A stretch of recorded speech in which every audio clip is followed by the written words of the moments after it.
Hello दोस्तों, tricks for all students में आप सभी का एक बार फिर से स्वागत है। दोस्तों, आज की इस वीडियो में हम आपके बजट के चैप्टर का एक टॉपिक वित्त मंत्रालय की भूमिका को कवर करेंगे। देखिए दोस्तों, बजट को लेकर वित्त मंत्रालय की क्या भूमिका रहती है भारत में, इस टॉपिक को हमें आज के इस वीडियो में कवर करना है। देखिए दोस्तों, बजट के अगर हम वित्त मंत्रालय की भूमिका की अगर हम बात करें तो जब हमने पहले एक लेक्चर देखा था बजट को लेकर, जिसमें हमने समझा था कि बजट की अवधारणा क्या है और बजट की क्या प्रक्रिया है, किस तरह से बजट तैयार होता है। जब हमने इसको देखा था तो इस दौरान भी हमने हल्का सा वित्त मंत्रालय की भूमिका को, वित्त मंत्रालय के योगदान को समझा था, लेकिन यहाँ पर थोड़ा डिटेल में बात होगी।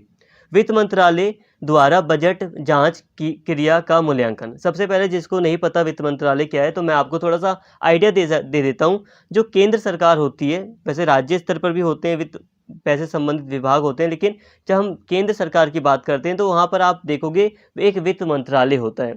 केंद्र सरकार के अंतर्गत कई सारे मंत्रालय होते हैं, कई सारे मिनिस्ट्रीज होती हैं, कई सारे डिपार्टमेंट होते हैं। उसमें से एक होता है वित्त मंत्रालय, जो पैसे से संबंधित या जो राजस्व, जो टैक्स वगैरह कलेक्शन होता आता है सरकार के पास, इसकी देखरेख करता है। तो मतलब ये पैसे से संबंधित एक मंत्रालय है जो कि सरकार का एक अहम मंत्रालय है। आपको पता होगा पैसा ही सब कुछ होता है।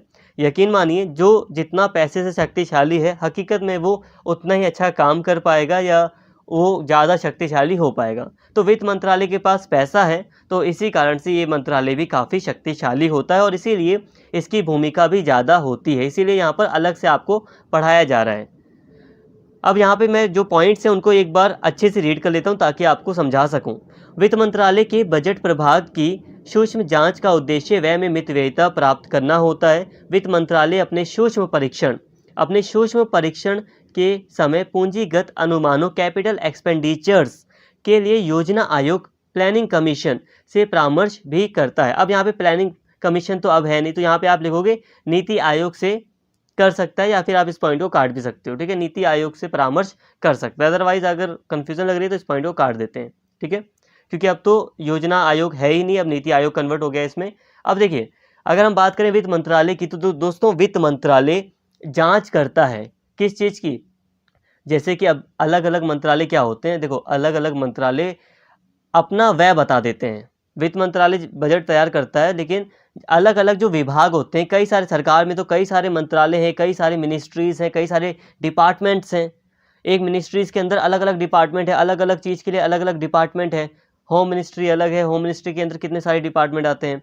बहुत सारे अलग अलग मंत्रालय होते हैं, अलग अलग विभाग होते हैं जो अलग अलग कार्य करते हैं, अलग अलग योजनाएं लागू करते हैं। परिवहन मंत्रालय अलग है, परिवहन से संबंधित विभाग अलग है, जो रोड वगैरह को बनवाने से संबंधित चीज़ें वो देखता है। तो वो सब क्या करते हैं, अपना खर्च बता देते हैं वित्त मंत्रालय को। वित्त मंत्रालय उन सभी से जाकर एक बार पूछ लेता है, उनको एक लेटर भेज देता है कि आपका जो भी खर्च है, अगले साल जो भी खर्च होने वाला है, आपने जो भी प्लानिंग की है अगले साल के लिए, वो हमें बता दें। तो सभी मंत्रालय वित्त मंत्रालय को अपनी सारी चीज़ें बता देते हैं कि हमारा ये खर्च, ये वे होने वाला है। व्यय मतलब खर्च, ये व्यय होने वाला है।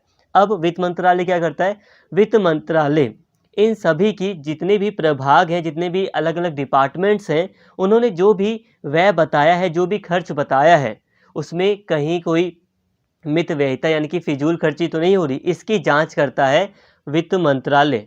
समझ में आया? वित्त मंत्रालय फिजूल खर्ची की या अलग अलग विभागों के द्वारा जो व्यय बताया गया है उसमें कहीं कोई फिजूल खर्ची या ज़्यादा खर्च तो नहीं किया जा रहा, इसकी सूक्ष्म गहराई से जांच करता है, सूक्ष्म परीक्षण करता है और अपने अनुसार, अपना मतलब एक अनुमान लगाता है कि क्या इतना या कम खर्च में भी ये चीज़ हो सकती है या नहीं, ये भी अनुमान लगाने का प्रयास करता है।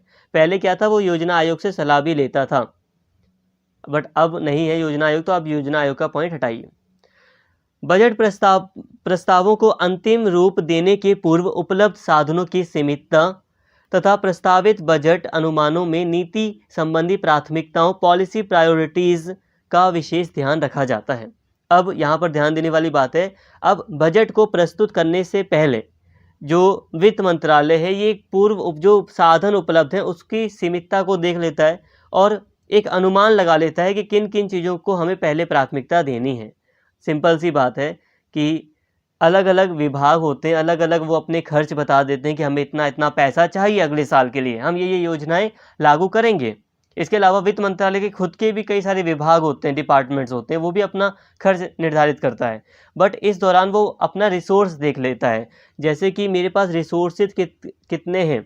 अगर हम बजट प्रस्तुत कर देंगे और बजट में लिख देंगे कि हम अगले साल ये काम करेंगे, ये योजनाएं लागू करेंगे, लेकिन उससे पहले हमें ये पता होना चाहिए ना कि हमारे पास साधन कौन कौन कितने हैं, कितने लिमिट में हमारे पास रिसोर्स है। रिसोर्स का मतलब कुछ भी हो सकता है, यहाँ पे पैसा भी हो सकता है, लोग भी हो सकते हैं, इंफ्रास्ट्रक्चर भी हो सकता है। तो यहाँ पे आप बजट समझ रहे तो पैसे से संबंधित समझ लो कि पहले ये देख लेता है कि आखिर हमारे पास बजट कितना है, हमारा पैसा, हमारे पास अभी पैसा कितना है, उसी हिसाब से तो भाई हम सबको उनका खर्च दे पाएंगे। तो बजट पेश होने से पहले इन सभी बातों पर वित्त मंत्रालय ध्यान देता है। नई योजनाओं के बारे में वित्त मंत्रालय द्वारा संबंधित विभाग को कुछ प्रश्न पूछे जाते हैं, जैसे क्या प्रस्तावित व्यय अपरिहार्य है यानी कि अनिवार्य है, अब तक इस प्रकार के व्यय के अभाव में कार्य कैसे चल रहा था, किन कारणों से अब इस व्यय की आवश्यकता महसूस हुई, अन्य स्थानों पर इसके बिना काम कैसे चलता है, प्रस्तावित व्यय के लिए वित्तीय साधन कहाँ से प्राप्त होंगे। देखिए दोस्तों, जैसे कि मिड डे मील वगैरह हम देखते हैं सरकारी स्कूलों में, तो अब कई विभाग ऐसे हैं जो मिड डे मील की योजनाओं को लागू कर रहे हैं। अब ये योजनाएं बहुत लंबे समय से लागू हैं, तो ये नई योजना तो नहीं हुई, तो इसमें जो खर्च आएगा वो तो ऐड होगा ही होगा, वो तो उतना तो वित्त मंत्रालय उस विभाग को देगा ही देगा, क्योंकि ये परियोजनाएं बहुत लंबे समय से चल रही हैं। इसके अलावा दूसरी परियोजनाएं हो सकती हैं जो कई लंबे समय से चल रही हैं, तो उनके लिए तो वो खर्च देते ही देते हैं। लेकिन अब कोई मान लो नई परियोजना आ जाती है, अब नई परियोजना लागू करने के लिए कई बार अलग अलग जो विभाग हैं वो अलग से खर्च मांगते हैं, अलग से व्यय मांगते हैं कि हमारा इतना खर्च हो जाएगा तो हमें इतना पैसा चाहिए। अब वित्त मंत्रालय के पास ये पावर होती है और वो ऐसा करता भी है, वो अलग अलग विभागों से कई प्रश्न पूछ सकता है या पूछता है। जैसे कि वो कहता है कि क्या ये जो नया आप खर्च करने या ये जो आप खर्च कर रहे हो क्या ये अनिवार्य है, इसके बिना काम चल सकता है। मतलब वो पूछता है कि आपने एक योजना हमारे सामने रखी है और आपने इस योजना के लिए इतना इतना खर्च आपने मांगा है, क्या ये जो आपने योजना हमारे सामने रखी है, क्या इसके लिए इतना खर्च अनिवार्य है, इस मतलब खर्च जरूरी है इतना देना। इसके अलावा ये क्वेश्चन कर सकता है कि अभी तक इस योजना के या इस इतने पैसे के अभाव में ये जो काम था वो कैसे चल रहा था। कई बार होता है ना कि कुछ काम चलते रहते हैं, लेकिन फिर उसी काम के लिए एक्स्ट्रा पैसा मांगना शुरू कर देते हैं कई सारे विभाग। तो ये प्रश्न करता है कि अभी तक आपका इतने कम पैसे में कैसे काम चल रहा था, अब आप और क्यों मांग रहे हैं। इसके अलावा ये पूछ सकता है कि आखिर कारण क्या है कि अब आपको इस व्यय की आवश्यकता क्यों पड़ गई। मान लो कोई योजना बनाई और उसने किसी विभाग ने कहा कि अब मुझे इस योजना को लागू करने के लिए इतने इतने डैश डैश रुपए की ज़रूरत है, इतने हज़ारों करोड़ों की रुपए की ज़रूरत है। तो वित्त मंत्रालय पूछ सकता है कि आखिर अब इतना खर्च करने की क्या ज़रूरत आपको महसूस हुई है, आप कारण बताइए पहले सही से। तो एक तरह से पूछताछ होती है काफ़ी। अन्य स्थानों पर इसके बिना काम, और कोई दूसरा विभाग है या कोई दूसरा विभाग है या कोई राज्य का कोई विभाग है, तो वहाँ पर ये इस व्यय के बिना कैसे काम चल रहा है, इस खर्च के बिना कैसे काम चल रहा है, आप क्यों नहीं चला पा रहे वैसा मतलब काम। तो यहाँ पे ये भी पूछता है। जैसे कि मान लो कि एक राज्य में कोई या किसी भी राज्य में कोई परियोजना चल रही है, अब आप एक विभाग हो, तो आप एक परियोजना लागू कर रहे हो, तो वित्त मंत्रालय पूछता है कि आप जो परियोजना ला रहे हो या आप जो खर्च मांग रहे हो, जिस चीज़ के ऊपर आप खर्च मांग रहे हो, वो दूसरी जगहों पर दूसरे विभागों में उस पर कैसे काम चल रहा है। क्या वो लोग भी ज़्यादा पैसा ले रहे हैं या वो लोग भी बिना पैसे के या थोड़ा बहुत इधर उधर करके, मतलब इधर उधर का मतलब कि काम चला रहे हैं, तो वो लोग कैसे काम चला रहे हैं आपको बताना पड़ सकता है। प्रस्तावित व्यय के लिए वित्तीय साधन कहाँ से प्राप्त होंगे। और कई बार देखो ऐसा भी होता है ना कि कोई रोड बनाने के लिए पैसा मांगा जा रहा है, तो कई बार परिवहन मंत्रालय वगैरह कह देता है कि हम इतना रोड पर चलेंगे लोग, तो हम उससे इतना टोल टैक्स वगैरह काट लेंगे, इतना टैक्स ले लेंगे इस रोड का यूज़ करने के लिए, तो हमारे पास पैसा आ जाएगा इस रोड का जो भी बनवाई लगी है, मतलब इस रोड के मैन्युफैक्चरिंग में या इस रोड के पूरा इंफ्रास्ट्रक्चर में जो भी पैसा लगा है वो हमारा आ जाएगा ओवर द टाइम। जैसे जैसे लोग इसका यूज़ करेंगे और फिर कई साल बीतेंगे तो हमारे पास इस रोड का पैसा आ जाएगा, क्योंकि यहाँ पे टैक्स लगेगा। और होता भी कई बार टैक्स लिया जाता है रोड्स वगैरह का यूज़ करने के लिए। तो यहाँ पे ऐसे प्रश्न भी पूछ लेता है वित्त मंत्रालय कि आखिर वित्तीय साधन कहाँ से प्राप्त होंगे, कहाँ से पैसा आएगा। तो ये सारी चीज़ें हैं। ठीक है, अभी सारी चीज़ें काम आएंगी, माइंड में थोड़ा रिमाइंड रखना, याद रखना, वैसे सारी चीज़ें कंक्लूड होंगी। प्लीज़ बस आप देखते रहें, वीडियो समझ में आएगा। इस प्रकार के प्रश्नों के द्वारा वित्त मंत्रालय नए मद, कोई भी नई नई वस्तु है, नई योजना है के बारे में स्वयं को संतुष्ट करने का भरसक प्रयास करता है। यदि वह मद, वह आइटम मतलब कुछ भी सामान हो सकता है, कोई भी योजना हो सकती है, उस पर वित्त मंत्रालय सहमत नहीं होता तो संबंधित विभाग का मंत्री इसमें हस्तक्षेप कर मंत्रालय को संतुष्ट करने का प्रयास करता है। अपने प्रयास में असफल रहने पर संबंधित विभाग का मंत्री प्रस्तावित योजना मद पर पूरे मंत्रिमंडल में विचार विमर्श की मांग कर सकता है। मंत्रिमंडल द्वारा जो भी निर्णय लिया जाएगा उसे सभी को मानना होता है, अन्यथा असहमति व्यक्त करने वाले व्यक्ति के समक्ष एक ही विकल्प रहता है कि वह मंत्रिमंडल से त्यागपत्र दे दें। अब बात को समझिए, जो वित्त मंत्रालय है वो अपने आप को संतुष्ट करने का प्रयास करता है कि ये जो योजना है या ये जो खर्च किया जा रहा है किसी भी विभाग के द्वारा वो सही है और उतना हम दे सकते हैं या उन्होंने सही पैसा मांगा है, वो संतुष्ट करने की कोशिश करता है अपने आप को। हालांकि वो ये भी देख लेता है कि भाई पैसा है या नहीं मेरे पास पहले, और हो सकता है कई बार वो मना भी कर दे। मान लो कई बार वित्त मंत्रालय को लगता भी है कि मेरी जो योजना है वो ज़रूरी है लेकिन पैसा उतना नहीं है, तो वो मना भी कर देता है पैसे के लिए, या कह देता है कि कम पैसे में काम चलाइए। लेकिन फिर भी अब तो हम देखते हैं कि भारत सरकार के पास इतना पैसा रहता है, ऐसा तो है नहीं कि अब पैसा नहीं रहता। तो भारत का जो राजस्व विभाग है वो काफ़ी मजबूत हो गया है। डे बाय डे हम देख रहे हैं कि टैक्स कलेक्शन में काफ़ी वृद्धि होती जा रही है।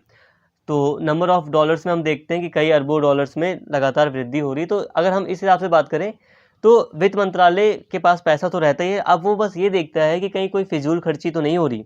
अपने आप को पूरी तरह वो संतुष्ट करने का कोशिश करता है कि जो मैं पैसा दे रहा हूँ क्या वो जायज़ है या नहीं, कम मतलब ज़्यादा तो नहीं है पैसा, ये सारी चीज़ें वो कोशिश करता है। लेकिन फिर भी अगर वित्त मंत्रालय किसी चीज़ से सहमत नहीं है, अगर वो मना कर दे किसी चीज़ को कि भाई हम नहीं दे पाएंगे, इस योजना के लिए इतना पैसा नहीं दे पाएंगे, हम आपने 1 लाख करोड़ मांगा है, हम इतना नहीं दे पाएंगे, हम तो बस 50,000 करोड़ ही दे पाएंगे और इतना ही जायज़ है, हम इतना ही दे पाएंगे। या फिर हम डायरेक्टली वो मना ही कर दे वित्त मंत्रालय कि हम दे ही नहीं पाएंगे, इस ये परियोजना का भी कोई औचित्य ही नहीं है, अभी इस योजना की ज़रूरत ही नहीं है, ऐसा भी कह दे। तो अब ऐसे में क्या होगा, जिस विभाग ने वित्त मंत्रालय से पैसा मांगा है अब वो क्या करेगा, उसको अगर इसने मना कर दिया वित्त मंत्रालय ने तो वो क्या करेगा। देखो, हर विभाग एक मंत्री के अंडर में होता है और मंत्री का पद तो काफ़ी ऊंचा है ना, मिनिस्ट्री, मंत्री, है ना, संसद, देखो सांसद हो गए, विधायक हो गए, ये बड़े नाम हैं, लेकिन मंत्री इनसे भी ज़्यादा बड़ा होता है। क्यों? क्योंकि वो एक उसके पास पूरा का पूरा एक विभाग होता है, डिपार्टमेंट होता है, ठीक है। हालांकि वो भी एक सांसद ही होता है और राज्य स्तर पर वो एक विधायक ही होता है, लेकिन फिर भी मंत्री का एक रोल काफ़ी बड़ा होता है। तो अब मंत्री क्या कर सकता है, अब जिस विभाग को इसने मना किया, वित्त मंत्रालय के जिस विभाग को, वित्त मंत्रालय ने जिस विभाग को मना किया, उस मंत्रालय का संबंधित या उस विभाग का संबंधित मंत्री इसमें हस्तक्षेप कर सकता है, मतलब इंटरवीन कर सकता है या दखलंदाजी दे सकता है। कैसे? वो अब वित्त मंत्रालय से बोल सकता है कि भाई तुमने ऐसा क्यों किया, तुम मना क्यों कर रहे हो, या वो मतलब ऐसी कोशिश करता है कि वो वित्त मंत्रालय को अपने आप ही अकेले ही जाकर या अपने आप ही बातचीत करके वो सॉल्व करे मैटर को, और जल्द से जल्द हो सके तो वो वित्त मंत्रालय को संतुष्ट करने का प्रयास करता है। पूरा का पूरा वो कोशिश करता है कि वित्त मंत्रालय उसकी बात से संतुष्ट हो जाए और उसके विभाग को, उसके डिपार्टमेंट को पैसा मिल जाए। लेकिन यहाँ ध्यान देने वाली बात है कि अगर वित्त मंत्रालय मंत्री की बात से भी संतुष्ट नहीं है, अगर वित्त मंत्रालय मंत्री की बात से भी संतुष्ट नहीं है, अगर उसे लगता है कि वित्त मंत्रालय अगर मंत्री को भी अनदेखा कर दे, मंत्री की भी ना सुने, तो अब क्या होगा। अब मंत्री एक मंत्रिमंडल की बैठक बुलवाएगा जिसमें सभी मंत्री होंगे, यहाँ तक कि प्रधानमंत्री भी शामिल होता है। वैसे तो बाकी मंत्रिमंडल में आप जानती हैं प्रधानमंत्री भी आता है। एक कोर जो बड़े बड़े जो मंत्री हैं वो सब के सब होते हैं मंत्रिमंडल में शामिल। इसमें समझ सकते हो कि असली जो कार्यपालिका है वो यही होती है, यही पूरे सरकार को चलाती है, काफ़ी बड़ा रोल होता है। अब मंत्रिमंडल में मंत्री का जो भी मुद्दा था उसको रखा जाता है। अब अगर मंत्रिमंडल मंत्री के साथ है, वो कहता है कि भाई मंत्री जी को इतना पैसा मिलना चाहिए, मंत्री जी के डिपार्टमेंट को इतना पैसा मिलना चाहिए, तो वित्त मंत्रालय संतुष्ट हो जाएगा और वित्त मंत्रालय को देना ही पड़ेगा उसको पैसा। लेकिन अगर मंत्रिमंडल भी मंत्री की बात से संतुष्ट नहीं है, मंत्रिमंडल को भी लग रहा है अरे ये मंत्री तो फालतू की योजना में पैसा लगवा रहा है, इस योजना का अभी कोई ज़रूरत भी नहीं है, या इसमें तो इतना ज़्यादा पैसा लगेगा ही नहीं, ये फालतू में इतना पैसा मांग रहा है, मंत्रिमंडल भी संतुष्ट नहीं है अगर उसकी बात से, तो क्या होगा? तो वित्त मंत्रालय तो पैसा देगा ही नहीं, है ना? वित्त मंत्रालय तो फिर पैसा देगा नहीं। अब ऐसे में मंत्री के पास दो ऑप्शन है, या तो मंत्री चुपचाप बैठा रहे और वित्त मंत्रालय, या अब वो कोई बहस वहस ना करे, चुपचाप बैठा रहे, उसके पास पैसे नहीं आए तो कोई बात नहीं, अब उसे चुपचाप बैठे रहना चाहिए। एक काम ये हो गया। अब दूसरा काम वो ये कर सकता है कि वो त्यागपत्र दे सकता है। देखो कहने का मतलब है कि अब मंत्रिमंडल ने तो उसका साथ दिया नहीं मंत्री का, तो मंत्रिमंडल क्या करेगा? मतलब दूसरा ऑप्शन मंत्री के पास यही है कि वो अब त्यागपत्र दे सकता है। अगर उसे लगता है कि भाई मंत्रिमंडल ने उसका साथ नहीं दिया, उसे लगता है कि भाई नहीं मुझे पैसा मिलना ही चाहिए था, अगर वो जिद पर आ जाए तो उसके पास दूसरा ऑप्शन है कि भाई त्यागपत्र वो दे सकता है। तो यहाँ पे सिंपल है कि मंत्री अगर खुश नहीं है तो वो त्यागपत्र देता है, नहीं तो चुपचाप वो बैठा रहता है। यहाँ पे एक वित्त मंत्रालय की काफ़ी शक्तिशाली भूमिका हमें देखने को मिलती है। तो यहाँ से आपको पता चलता है कि वित्त मंत्रालय कितना शक्तिशाली है। हालांकि अगर मंत्रिमंडल कह देता कि नहीं भाई मंत्री जी को पैसा मिलना चाहिए, तो वित्त मंत्रालय को मानना पड़ता। वित्त मंत्रालय को सूक्ष्म जांच का अधिकार दिए जाने के दो कारण। अब देखिए यहाँ पे बात करते हैं, थोड़े से कारण देख लेते हैं कि आखिर क्या कारण था कि वित्त मंत्रालय को इतनी ज़्यादा गहराई से जांच करने का अधिकार दिया गया है। तो दो कारण यहाँ पे दिखाए जा रहे हैं आपको। स्वयं खर्च करने वाला विभाग नहीं होने के कारण वित्त मंत्रालय लोगों द्वारा चुकाई गई कर राशियों का अधिक विवेकपूर्ण प्रयोग करने हेतु अधिक निष्पक्षता से काम लेता है। वित्त मंत्रालय ही अन्य मंत्रालयों के लिए वित्तीय साधनों की व्यवस्था करता है, फलतः उसे प्रत्येक मंत्रालय के व्यय के औचित्य की जांच का पूर्ण अधिकार होना चाहिए। कहने का मतलब है दोस्तों जो वित्त मंत्रालय है उसका खुद का कोई खर्च नहीं है। देखो वित्त मंत्रालय ऐसा कोई विभाग तो है नहीं कि वो रोड बनवाएगा या वो कोई दूसरी परियोजना लागू करेगा, बल्कि वित्त विभाग जो वित्त मंत्रालय है वो तो टैक्स को घटाने बढ़ाने से संबंधित फैसले लेता है, या कई सारी चीज़ें वो करता है, बजट में शामिल करता है। मतलब उसका अलग से कोई खर्च नहीं होता, तो वो खुद खर्च करने वाला तो एक विभाग है नहीं, तो इसलिए हम मान सकते हैं कि वो थोड़ा निष्पक्ष है, इसलिए उसको ये अधिकार दिया गया है। साथ में ही जो वित्त मंत्रालय है उसके पास कहाँ का पैसा आता है? उसके पास जो पैसा आता है वो जनता का पैसा होता है। तो उसे ये अधिकार है कि उसके पास जो पैसा आया है, वित्त मंत्रालय के पास जो पैसा आया है, उसको ये अधिकार है कि वो जनता के पैसे को अधिक विवेकता पूर्वक या निष्पक्षता के साथ उसका प्रयोग करे। मतलब जनता का पैसा है तो भाई ऐसा ना हो ना कि कहीं पे फिजूल खर्ची हो जाए। अब आप लोग कह सकते हैं कि सर वित्त मंत्रालय के पास कैसे जाता है पैसा, वो चीज़ें अलग है दोस्तों।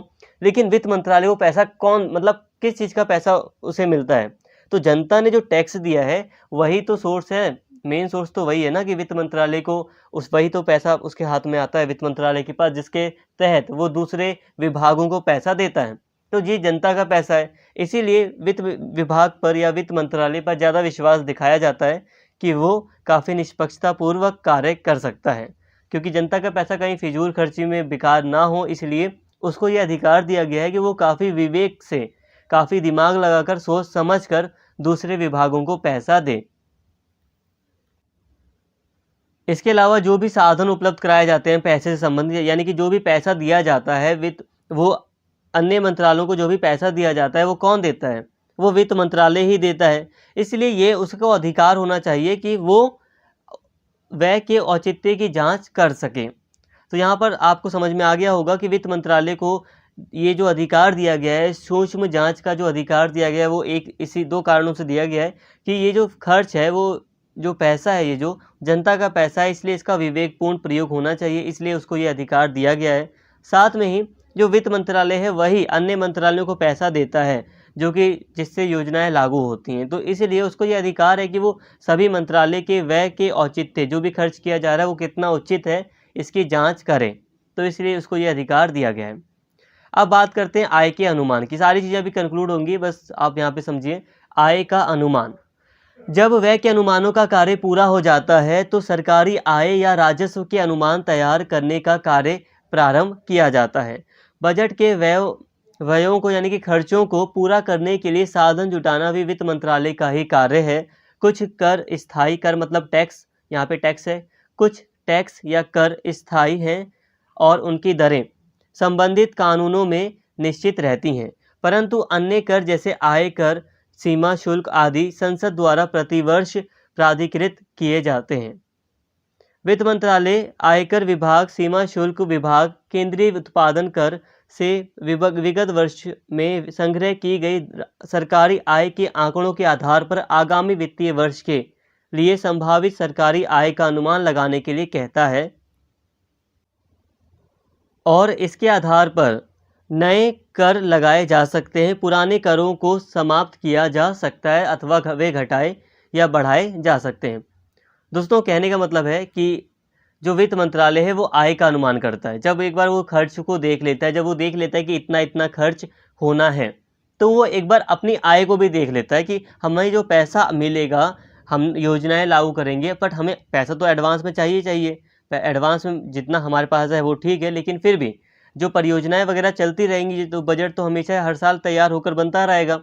तो उसके लिए वो जिस वर्ष बजट तैयार करता है, जब सभी मंत्रालयों के खर्चों को वित्त मंत्रालय देख लेता है, उसके बाद वो तय करता है कि जो सरकारी आय है, जो राजस्व है, जो टैक्स से जो कलेक्शन होती है, टैक्स किसी भी तरह के हो सकते हैं, इनकम टैक्स हो गया, सामान के ऊपर जो टैक्स लगता है वो हो गया, दूसरे तरीके से जो पैसा सरकार को मिलता है वो सब उसकी वो जांच करती है। वित्त मंत्रालय इसको समझती है कि कितना पैसा हमारे पास आ रहा है और हम उसमें क्या बदलाव कर सकते हैं। इन सभी रिपोर्टों को वो देखती है, कितना टैक्स कलेक्शन हो रहा है, किस दर पर हमें अब टैक्स को बढ़ाना चाहिए या टैक्स को घटाना चाहिए। जैसे कि अभी हम देखते हैं कि 3 लाख तक कमाने वाले व्यक्तियों को अभी हम देख रहे हैं कि जो टैक्स से संबंधित जो बजट में चीज़ें शामिल की गई हैं कि 3 लाख तक कमाने वाले व्यक्तियों को टैक्स से दूर रखा गया है। अगर किसी की इनकम 3 लाख तक है सालाना, तो उसको टैक्स देने की ज़रूरत नहीं है आज के टाइम पर। लेकिन अभी कुछ समय पहले की बात करें तो 2.5 लाख तक कमाने वाले व्यक्ति के लिए भी ये था कि वो टैक्स दे। वो बात अलग है कि कोई देता था टैक्स, कोई नहीं देता था, लेकिन फिर भी सरकारी खातों में या सरकारी कागजों में हम यही देखते हैं कि 2.5 लाख से ऊपर कमाने वाले व्यक्ति को टैक्स देना अनिवार्य था। और टैक्स की अपनी अपनी दरें होती हैं, अपने अपने इंटरेस्ट रेट होते हैं। जैसे कि ज़्यादा कमाने वाले व्यक्ति से ज़्यादा % ऑफ टैक्स लिया जाता है, तो वो सारी चीज़ें होती हैं। और वित्त मंत्रालय की एक प्रमुख भूमिका है कि वो इन सब चीज़ों को ध्यान में रखते हुए अगले बजट के लिए इनको तय करता है। वो तय करता है कि कितना टैक्स रखना चाहिए, कितनी रेट ऑफ इंटरेस्ट या कितना रेट ऑफ टैक्स अब रखना चाहिए। ये सारी चीज़ें वो देखता है। इनकम टैक्स कितना होना चाहिए, कितना शुल्क लगना चाहिए, एक देश से दूसरे देश में जो सामान आता जाता है भारत में, उसके कॉन्टेक्स्ट में वो देखता है कि कितना शुल्क वगैरह रखना चाहिए या दूसरी चीज़ें हो सकती हैं शामिल। वित्त मंत्रालय जो आयकर विभाग वगैरह है उनकी सहायता लेता है, उनसे पूछताछ करता है। जो सीमा शुल्क विभाग है, जो बाउंड्री, जैसे कि हम पंजाब से हरियाणा गए या हरियाणा से उत्तर प्रदेश गए तो सीमा शुल्क लगता है ना थोड़ा बहुत। हालांकि जीएसटी आने से सब कुछ एक सा हो गया है, लेकिन फिर भी अलग अलग जो विभाग बने उन सभी से वित्त मंत्रालय जानकारी या आंकड़े एकत्रित कर लेता है। आय से संबंधित सरकार के पास कितना इनकम आ रहा है, कितना पैसा आ रहा है, इससे संबंधित सारी चीज़ें वित्त मंत्रालय डिसाइड कर लेता है, सारी चीज़ें देख लेता है, समझ लेता है। उसके बाद वो करों को समाप्त कर देता है, किसी टैक्स को वो समाप्त कर देता है, कोई नया टैक्स लगा देता है किसी चीज़ पर, किसी टैक्स में कटौती कर देता है, कम कर देता है किसी चीज़ पर टैक्स, या किसी भी चीज़ पर वो कुछ भी कर सकता है। तो यहाँ पर हम देख रहे हैं कि आय से संबंधित वो अनुमान लगाता है। एक बार वो पूरा खर्च देखता है, खर्च से संबंधित हमने यहाँ पे बातें की। एक बार क्या करता है, जो वित्त मंत्रालय है वो देखता है कि कितना खर्च हो रहा है, कितना व्यय हो रहा है, वो सारी चीज़ें तय कर लेता है कि कहीं पर कोई फिजूल खर्ची तो नहीं हो रही। इसके बाद वो देख लेता है कि हमारे पास कितना राजस्व है। उसके अलावा वो देखता है कि इस समय सरकारी आय किस हिसाब से हो रही है। सबसे बड़ी चीज़ वो देखता है, जांच करता है व्यय की, जो खर्च है क्या वो लीगल खर्च हो रहा है, सही खर्च हो रहा है, उतने ही पैसे में काम हो सकता है या नहीं हो सकता, या फिर कोई मंत्रालय ज़्यादा पैसा तो नहीं मांग रहा, या कम पैसे में भी काम हो सकता है। ये सारी चीज़ें वित्त मंत्रालय देखता है। इसके साथ ही वित्त मंत्रालय क्या देखता है, वित्त मंत्रालय सरकारी आय का अनुमान करता है कि सरकार की आय कितनी हो रही है, उसमें क्या कमी की जाए सरकार की आय में, या क्या सरकार की आय को बढ़ाने का अगर मतलब कोई अच्छा तरीका है तो उसको भी वो लागू कर सकता है। तो सारी चीज़ें ये देखता है आय और व्यय से संबंधित। सिंपल है, आय मतलब कमाई, कितनी इनकम हो रही है, और व्यय कितना एक्सपेंडिचर हो रहा है। ये सारी चीज़ें तो वित्त मंत्रालय ही देख रहा है। तो इससे बड़ी भूमिका क्या होगी? बजट का मतलब ही होता है सब बस देखो, आप योजनाएं या कुछ भी तभी लागू कर सकते हो जब आपके पास पैसा हो, और पैसे की पावर वित्त मंत्रालय के पास है, तो इसीलिए इसकी भूमिका बहुत ज़्यादा बढ़ गई है और इसी को लेकर इसकी बहुत सारी आलोचना भी होती है। आलोचना आप देख सकते हो जैसे कि बड़े भाई जैसा व्यवहार, बड़े भैया जैसा व्यवहार।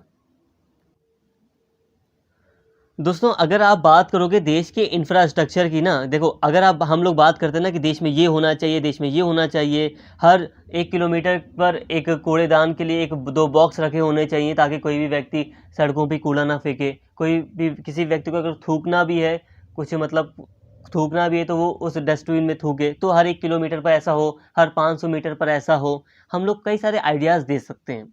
इसके अलावा हम बहुत सारे आइडियाज़ देख सकते हैं कि पॉल्यूशन कम करने के लिए ऐसे-ऐसे सेवाएं शुरू करनी चाहिए।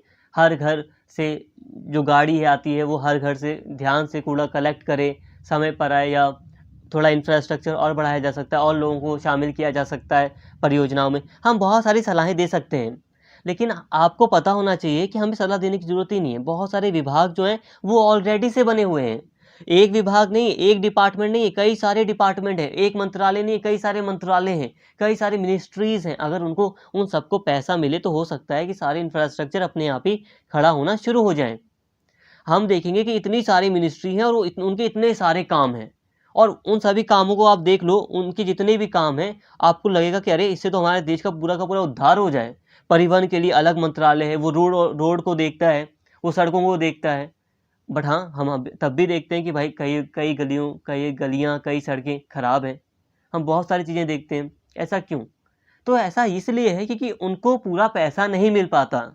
ऐसे बहुत सारे मंत्रालय हैं जो अगर सारी योजनाएँ अगर लागू कर दें देश में, तो देश बहुत तेज़ी से तरक्की कर जाए। तरक्की का मतलब इंफ्रास्ट्रक्चर खड़ा हो जाए और देश में काफ़ी मतलब एक तरह से एक अच्छा एनवायरनमेंट पैदा हो सकता है। हम कई सारी जैसे कि जो समस्याएँ वो सॉल्व हो सकती हैं, हमारी कई सारी समस्याएँ सॉल्व हो सकती हैं। अब गंगा मिशन शुरू किया जाता है तो क्या पानी को साफ़ करने के लिए ये मंत्रालय नहीं है? है, विभाग है, नहीं है? है, क्यों नहीं है? सब कुछ है, लेकिन उनको पैसा नहीं मिल पाता। अब यहाँ पे इसीलिए यहाँ पे इसकी आलोचना की जाती है। जो वित्त मंत्रालय है उसका जो व्यवहार होता है वो बड़े भैया वाला व्यवहार होता है। मतलब ये कि आपको सर झुकाकर छोटे भाई की तरह वित्त मंत्रालय से पैसा मांगना पड़ता है, और इसी आधार पर कई सारे लोग इसकी बुराई भी करते हैं, इसकी आलोचना भी करते हैं कि अब कई बार ऐसा भी होता है कि वित्त मंत्रालय से कोई विभाग पैसा मांगता है तो वित्त मंत्रालय उसको मना कर देता है, कहता है ये इस परियोजना की अभी ज़रूरत नहीं है। या फिर कई बार वित्त मंत्रालय सिर्फ उन्हीं परियोजनाओं पर ध्यान देता है जो मुख्य नेताओं के द्वारा, या जो व्यक्ति हैं, जो प्रमुख मंत्री हैं, उनके विभाग हैं, उन्हीं परियोजनाओं पर ज़्यादा वो ध्यान दे देता है। तो ये भी इस आधार पर भी इसकी एक आलोचना की जाती है, और इसकी एक बड़ी आलोचना ये है कि कई बार विभागों को उतना पैसा नहीं मिल पाता जितनी कि उनकी आवश्यकता होती है। कई बार विभाग मांगते हैं कि हमें इतना पैसा मिलना चाहिए तभी हम अपनी परियोजना को सही से लागू कर पाएँगे। लेकिन वित्त मंत्रालय कई बार ज़्यादा ध्यान ना देते हुए भी कई बार उसमें उनके पैसे में उनको जो पैसा दिया जा रहा है उसमें कटौती कर लेता है। हाँ, ये बात अलग है कि भाई नियंत्रण तो होना चाहिए कि कहीं फिजूल खर्ची ना हो, लेकिन नियंत्रण तो ये भी हो सकता है ना कि खर्च होने के बाद तय देखा जाए कि कहाँ-कहाँ सही-सही खर्च हो रहा है या नहीं, ये भी हो सकता है। हो सकता है कि कोई विभाग सही चीज़ के लिए पैसा माँग रहे हों, है ना? और ये भी तो चीज़ हम कर सकते हैं ना कि हमने आपको इतना पैसा दिया, ठीक है, आपने मुझे समझाया, हमने आपको इतना पैसा दिया, अब आप हमें इसका खर्च का पूरा एक-एक ब्यौरा देंगे, कहाँ-कहाँ पे कितना खर्च हो रहा है। अगर आपका पैसा बच गया थोड़ा बहुत, तो आप जो भी बचा है पैसा, वो आप वापस रिटर्न करोगे। ये सारी चीज़ भी हो सकती हैं। तो अलग-अलग चीज़ें हैं जो लागू हो सकती हैं, लेकिन फिर भी इसकी आलोचना होती है। ज़ाहिर है आलोचना होगी, क्योंकि जो व्यवहार है वो बड़े भैया जैसा व्यवहार है कि अगर इसने मना कर दिया तो काफ़ी मुश्किल हो जाता है पैसा मिल पाना। तो उम्मीद करता हूँ दोस्तों यहाँ पे आपको सारी बातें समझ में आ गई होंगी। आपको देखो पढ़ना था कि आखिर वित्त मंत्रालय की भूमिका क्या है। आप अपने सिलेबस में देखेंगे तो आपको बस टॉपिक दे दिया है। रिसोर्स अगर आप देखेंगे मटेरियल में तो कुछ वित्त मंत्रालय की भूमिका पर कुछ खास चीज़ें लिखी ही नहीं है। तो उम्मीद करता हूँ सारी बातें वैसे आज की इस वीडियो में आपको समझ में आ गई होंगी। इंपॉर्टेंट टॉपिक था, आपको सारा चीज़ समझ में आया होगा। अगर वीडियो आपको पसंद आई हो तो प्लीज़ एक लाइक कर दें, कमेंट करके अपना फीडबैक ज़रूर दें, और प्लीज़ चैनल को अगर सब्सक्राइब नहीं किया है तो सब्सक्राइब कर लें। Thank you.